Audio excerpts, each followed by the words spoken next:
Welcome to Sleepy Philosophy. Tonight you're invited to leave the noise of the day behind and step into a softer world. A place where big ideas move at a gentle pace, and all you need to do is listen, wonder, or simply drift. If you're settling in to rest, to relax, or to ease your mind after a long day, you're in just the right place. There's nothing to do and nothing to remember. Let the ideas arrive and leave like soft waves. Let your thoughts slow down, your shoulders grow heavy, your jaw unclench. Every breath draws you a little further from the worries of today and a little closer to quiet curiosity. Tonight we'll explore the wisdom of Aristotle, a philosopher who believed that a good life is a balanced one. We'll wander through ancient groves, listen for calm in the everyday, and discover the golden mean, the art of living gently between extremes. So, wherever you are, make yourself comfortable. Whether you're wide awake or already half asleep, this is your time to rest, reflect, or simply let your thoughts drift along with the story. This is Sleepy Philosophy, where ancient wisdom meets quiet moments, and every big question is given room to breathe. Here, you don't have to rush or strain to understand. Every episode is a chance to slow down, to let gentle stories and timeless ideas help you drift a little further from the busy world. Tonight, our story belongs to Aristotle, a thinker from ancient Greece whose life was spent searching for the best way to live. While others chased extremes, more, faster, louder, Aristotle searched for balance.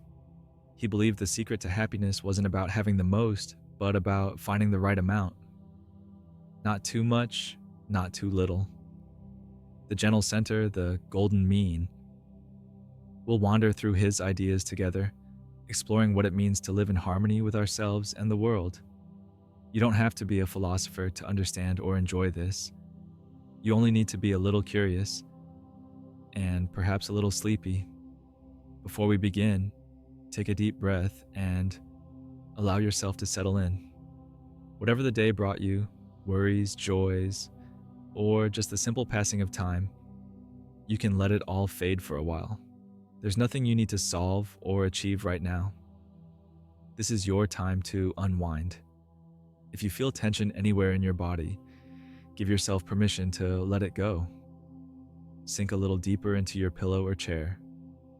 Let your mind wander without needing to hold on to every thought.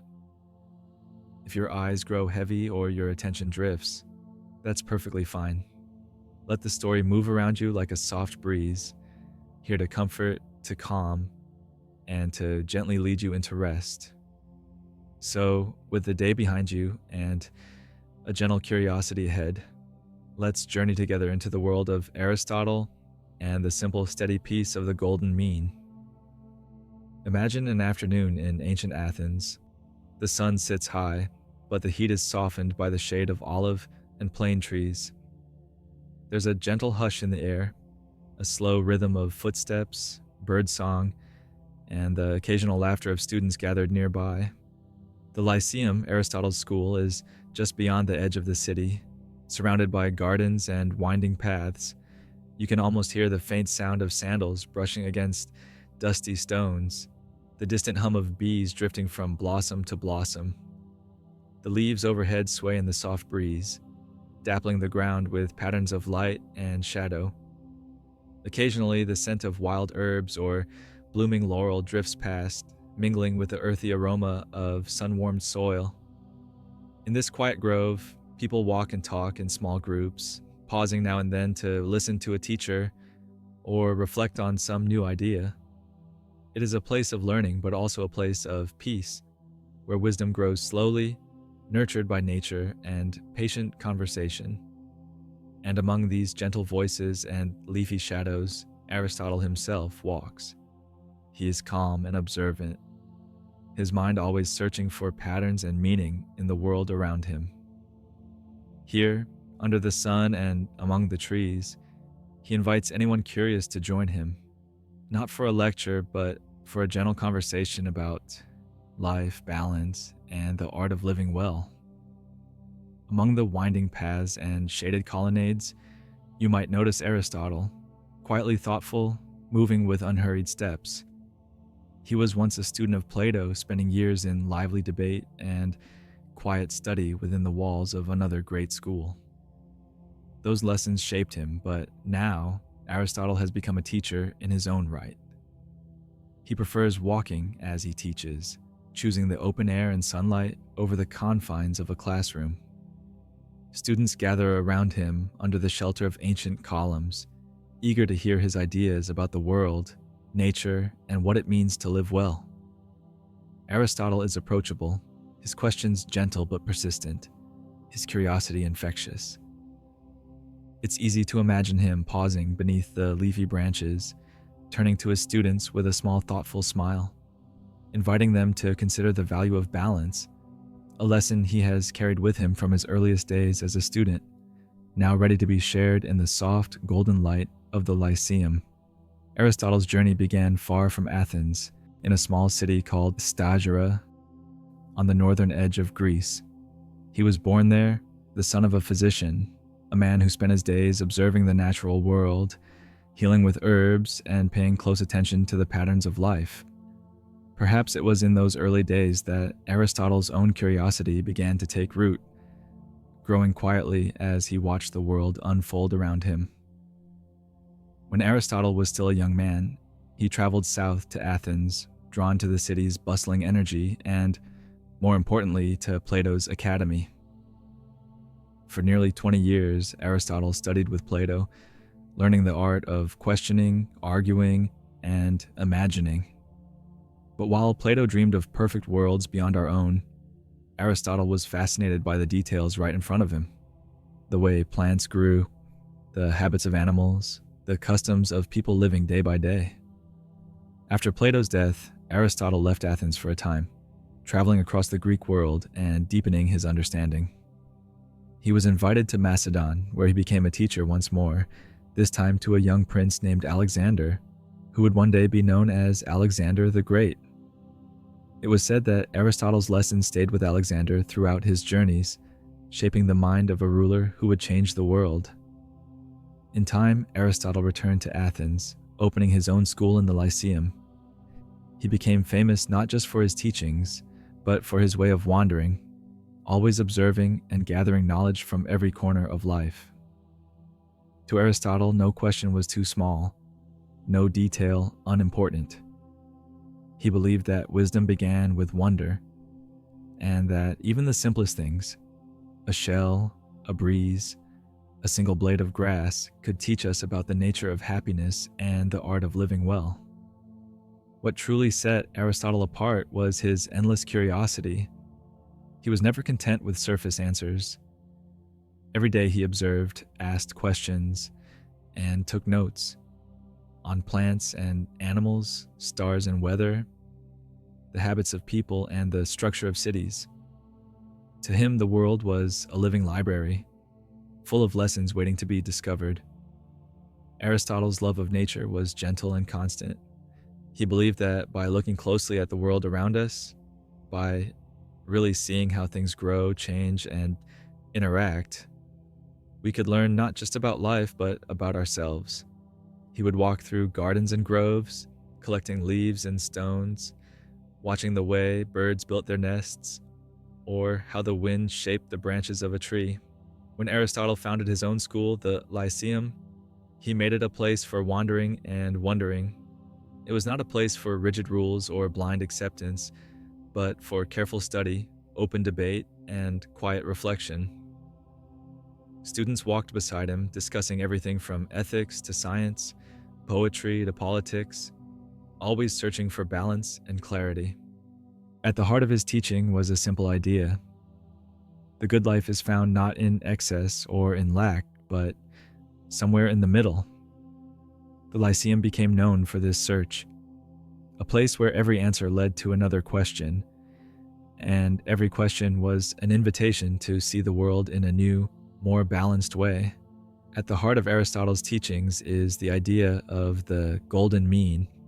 For Aristotle, a good life isn't lived at the edges, pulled by extremes, but rather in the gentle space between. He believed that every virtue, A quality like courage, kindness, or honesty sits between two opposite mistakes, having too much or having too little. Imagine a scale. On one side is excess, doing or feeling too much. On the other is deficiency, doing or feeling too little. The mean, or the middle, is where balance lives. For Aristotle, true virtue is found in this center, the gentle point where we are neither overreaching nor holding back. He didn't mean that every situation calls for the same exact middle. Instead, the mean changes with the person, the place, and the moment. What matters is learning to notice when you're drifting toward excess or deficiency and gently guiding yourself back toward balance. Aristotle taught that when we aim for the mean, not too much, not too little, we become more fully ourselves. We act with intention, we feel more at peace, and we shape our character with every small, balanced choice. This is the golden mean, the quiet art of living in harmony, right in the middle of life's shifting tides. Aristotle's idea of the golden mean was never about finding an exact halfway point every time.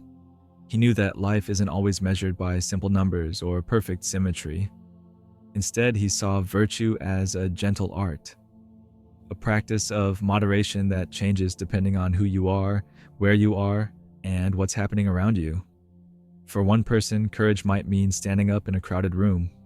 For another, it could be quietly admitting a fear to a friend.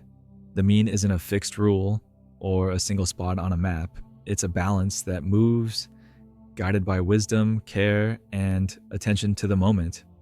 What is just right for one situation might be too much or too little for another. Aristotle believed that truly virtuous living means learning to read the world and ourselves. It means pausing to notice our feelings and our choices, and gently adjusting the way a sailor might shift the sail to keep a boat moving smoothly.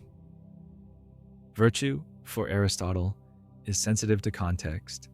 It's a living balance that helps us move gracefully through life, never pulled too far in any one direction. Picture a quiet hero, not someone in shining armor, racing into battle, but an ordinary person in a gentle moment of decision.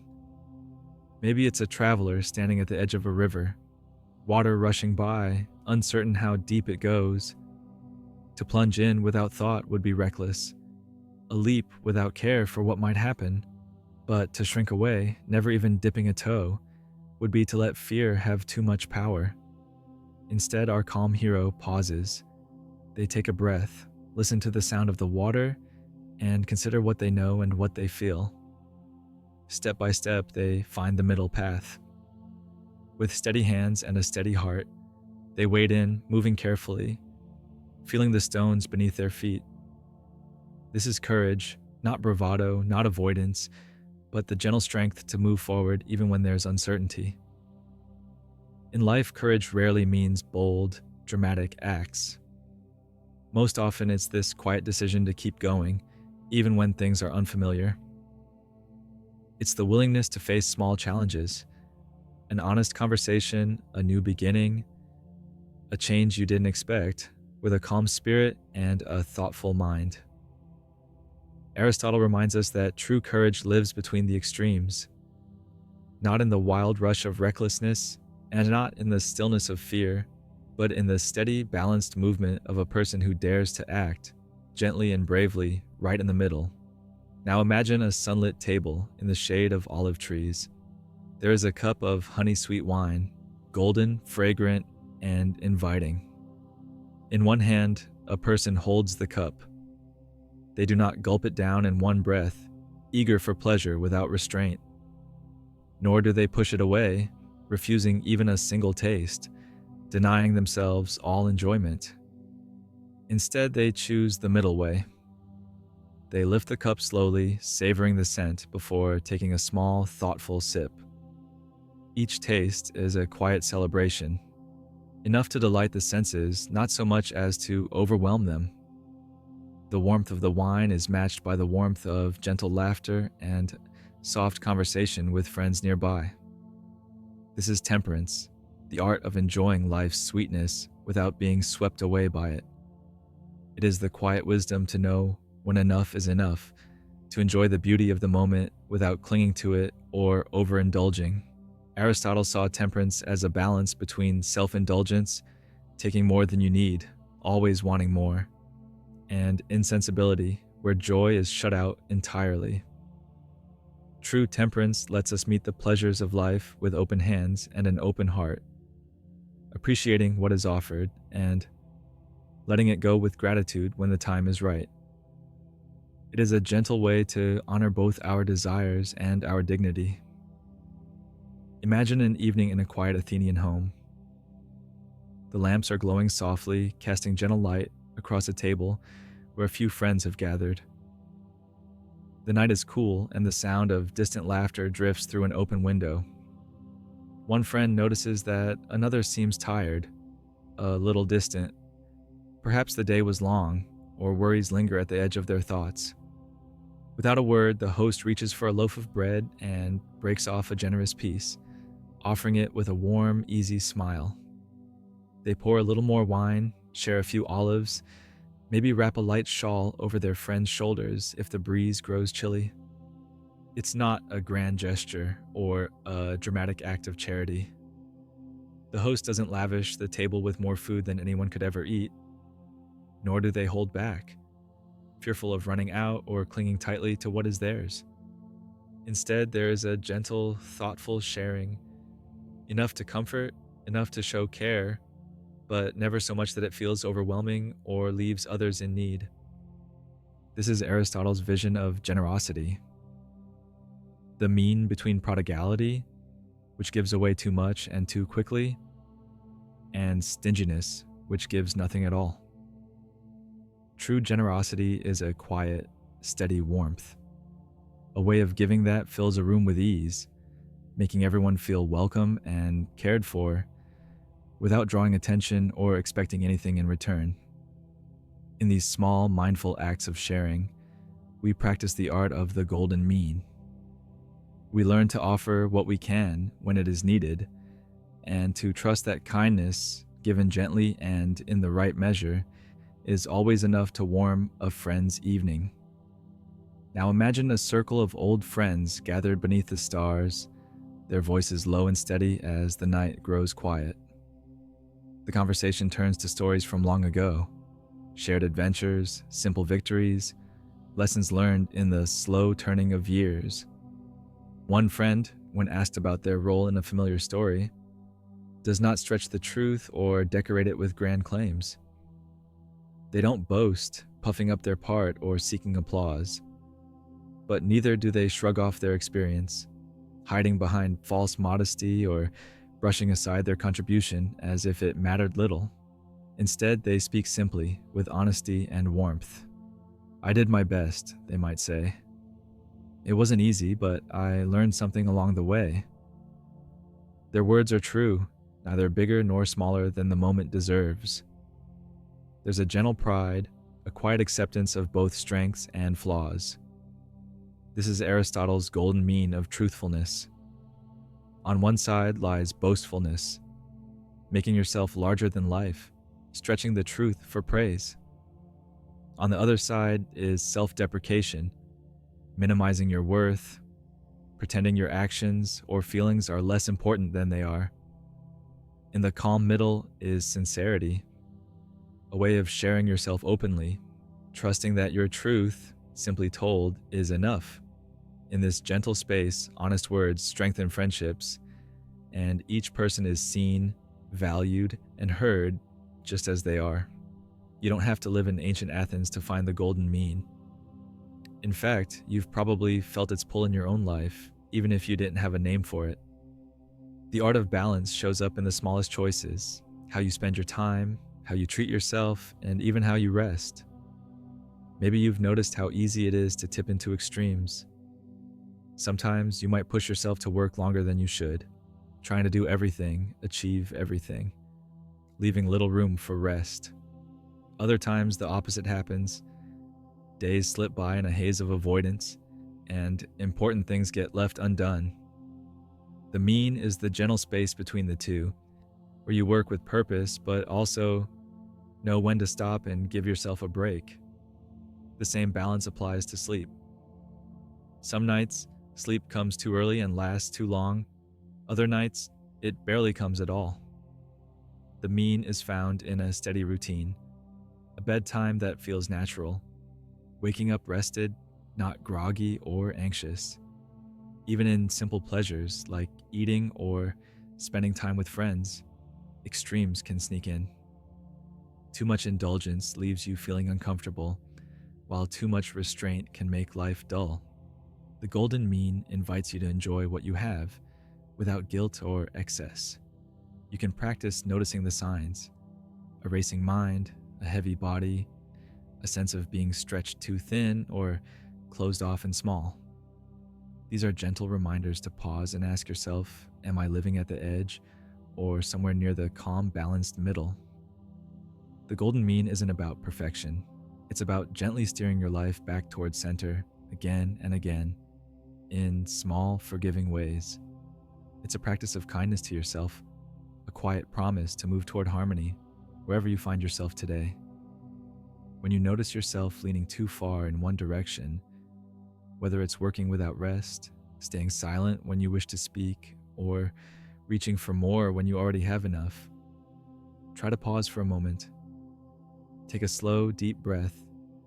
Ask yourself gently, am I rushing forward or holding back? Is this choice coming from a place of balance, or am I being pulled by habit or impulse? If you sense you're drifting toward an extreme, you don't have to force a sudden change. Instead, just notice. Bring a little awareness to the feeling. Is your body tense or tired? Is your mind spinning with worry or heavy with inaction? Are you saying yes too quickly or no too often?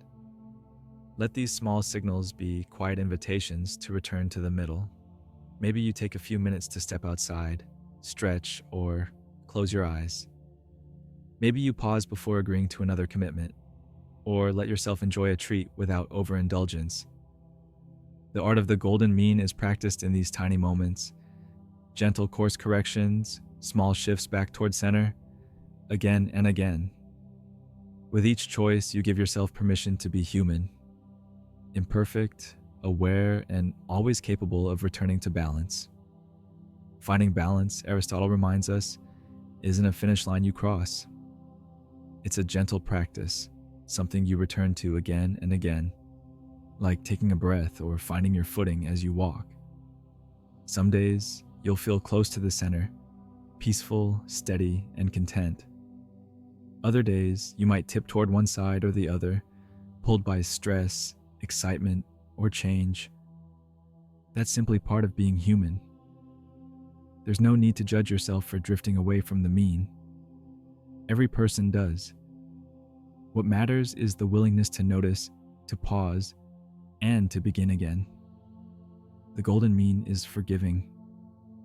It invites you to approach each moment with curiosity instead of criticism, to treat yourself with the same kindness you would offer a friend. You can let go of perfection. Balance isn't something you hold on to forever. It's something you return to gently as many times as you need.